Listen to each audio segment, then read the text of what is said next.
Alrighty, so you just got a fridge and your handles aren't on. Guess what? We're going to show you how to put fridge handles on. First thing you're going to want to do is open the door up, line it up. That part goes there. This part goes down here. And then you just tighten it.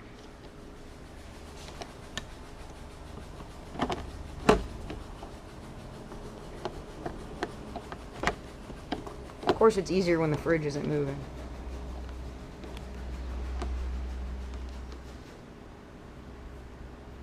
And then you tighten the bottom one.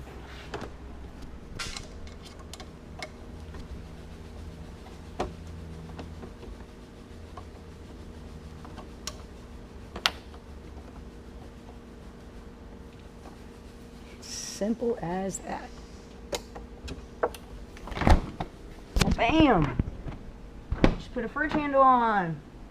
Dollar status. Now you got a nice looking fridge. Say you had a black fridge and you want stainless steel handles. You can do that now. Way to go. We'll show you how to do something else very soon.